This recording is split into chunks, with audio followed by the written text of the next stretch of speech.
కారం పచ్చడి రెడీ చేసుకునే విధానం. ఒక 3 మామిడికాయలను తీసుకొని వాటర్తో శుభ్రంగా కడిగి తడేం లేకుండా ఫ్యాన్ దగ్గర ముక్కలు కట్ చేసుకొని ఆరబెట్టుకోవాలి. ఇవి ఒక పూటంతా ఆరబెట్టుకోండి. పైన ఒక వైట్ పొరలాగా ఉంటుంది, అది మాత్రం కంపల్సరీగా తీసేయాలి, ఉంచకూడదు.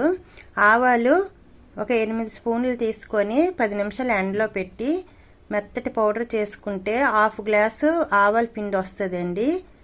ఇవి కూడా వేసుకుందాం పళ్ళెంలో.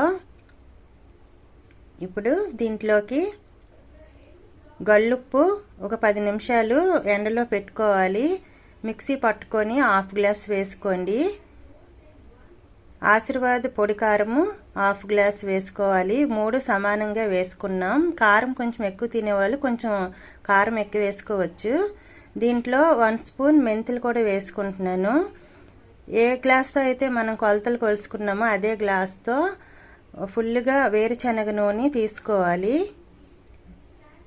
కొంచెం కొంచెం వేసుకొని మొత్తం కలుపుకొని మరి కొంచెం ఆయిల్ అదే గ్లాసులో ఉంచండి.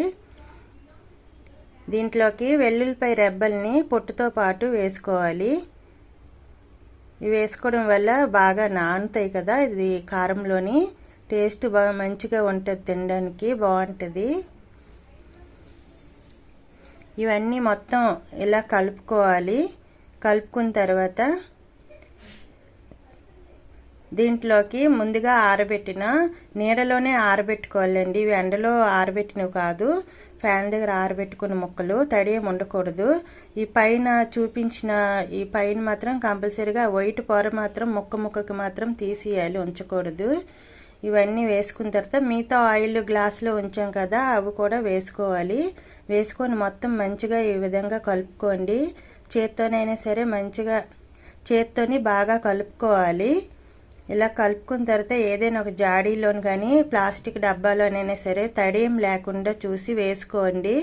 వేసుకొని 2 రోజుల తర్వాత చూస్తే ఆయిల్ ఏం లేకున్నట్టుగా ఇప్పుడు కనిపిస్తుంది కదా, 2 రోజుల తర్వాత పైన ఆయిల్ తేలుతూ ఉంటుందండి. అప్పుడు ఇంకొకసారి స్పూన్తో మొత్తం కలుపుకోండి. తడి గరిట్లు కానీ ఏమీ పెట్టుకోకూడదు. ఈ పచ్చడిని ఎండలో పెట్టడం ఏమి అవసరం ఉండదండి. ఈ విధంగా కలిపి మీకు ఆయిల్ ఒకవేళ ఎక్స్ట్రా కావాలంటే మరి కొంచెం ఆయిల్ మరిగించింది కాదు కదా, పచ్చిదే కాబట్టి కొంచెం ఆయిల్ ఎక్స్ట్రా వేసుకోవచ్చు. అలాగే టేస్ట్ చూసిన తర్వాత సాల్ట్ కానీ కారం కానీ ఎక్స్ట్రా కావలిస్తే వేసుకోవచ్చు. కొలతలు అయితే మాత్రం ఇవే కరెక్ట్గా వేసాను. ఇవి 3 పెద్ద సైజు మామిడికాయలకి ఇవి కరెక్ట్ కొలతలండి. ఎక్కువ తినేవాళ్ళు కారం కొంచెం ఎక్స్ట్రా వేసుకోవచ్చు, ఆయిల్ కానీ కారం కానీ. 2 రోజుల తర్వాత పైకి ఆయిల్ తేలుతూ ఉంటుందండి. ఒక 5 రోజుల తర్వాత ఈ కారాన్ని తినడానికి ఉపయోగించండి. తడి గరిట్లు అలాంటివి ఏం పెట్టకూడదు. కంపల్సరీగా జాగ్రత్తగా ఇది వాడితే 3 నెలల వరకు నిల్వ ఉంటుంది. ఈ పళ్ళెంలో మిగతా కొంచెం అన్నం వేసుకొని మొత్తం కలుపుకొని ఇలా తింటే చాలా టేస్ట్గా బాగుంటుందండి.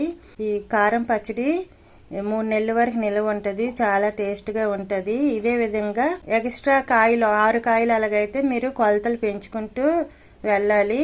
కారం పచ్చడి రెడీ అయిపోయినట్టేనండి. చాలా టేస్ట్గా ఉంటుంది. వేడివేడి అన్నంలోకి